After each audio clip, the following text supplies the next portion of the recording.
اپنے مرکز سے اگر دور چلے جاؤگے، خاک ہو جاؤگے، افسانوں میں ڈھل جاؤگے، اپنی مٹی پہ ہی چلنے کا کرینہ سیکھو، سنگ مرمر پہ چلو گے تو پھسل جاؤ گے۔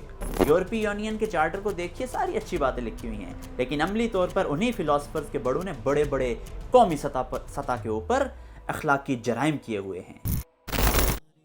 اخلاقیات کا موضوع، ایتھک کا موضوع ہمیں سمجھا گیا کہ یہ انڈیویجول میٹر نہیں ہے، یہ کلیکٹیو میٹر ہے، اس کا مائکرووین انف نہیں ہے، میکرووین ہونا چاہیے۔ تیسری بات جو ہمیں یہ سمجھا گیا کہ rise and fall of nation, قوموں کے عروج و زوال میں اس کو خاص اہمیت حاصل ہے۔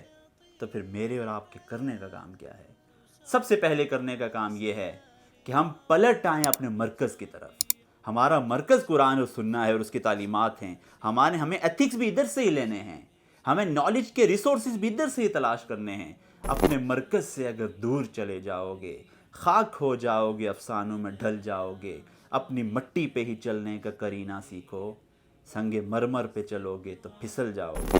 سب سے پہلی بات جو کرنے کی ہے وہ یہ کہ اپنے مرکز کی طرف رجوع کیجئے۔ دوسری بات یہ ہے جو کرنے کی ہے کہ ہمیں مایوس نہیں ہونا۔ لا تقنطوا من رحمت اللہ، اللہ کی رحمت سے مایوس نہیں ہونا۔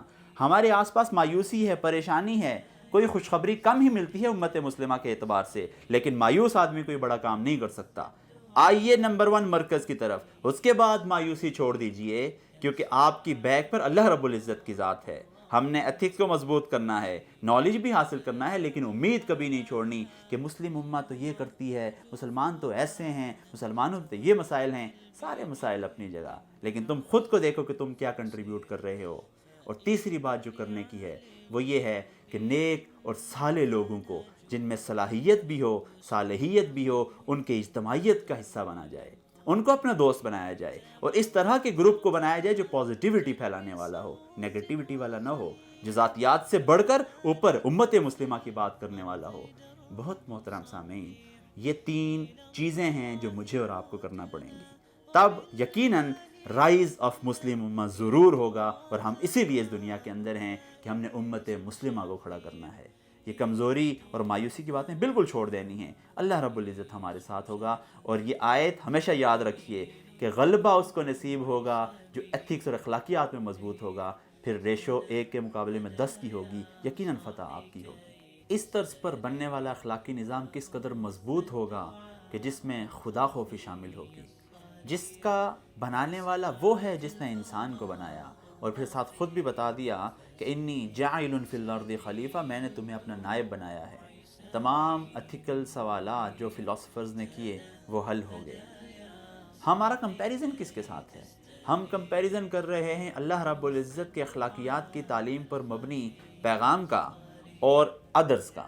ادرز میں وہ سارے شامل ہیں جیسے کہ ہم نے پہلے ان کا ذکر کیا۔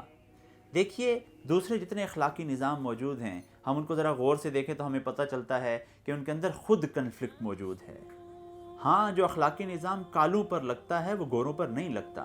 جو گوروں کے لیے اچھا ہے ضروری نہیں کالوں کے لیے بھی اچھا قرار دیا جائے۔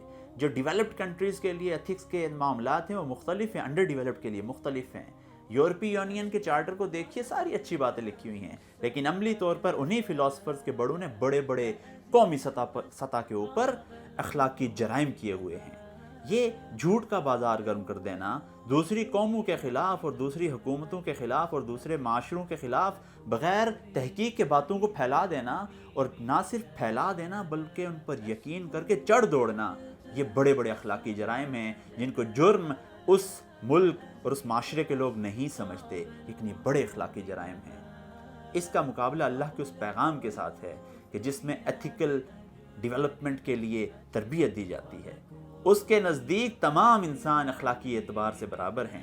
اس کے نزدیک گڈ اور بیڈ کسی اسپیسیفک کے لیے گڈ نہیں ہے اور کسی اسپیسیفک کے لیے بیڈ نہیں ہے، جیسا کہ ہم ادرز کی کیٹیگری میں دیکھتے ہیں۔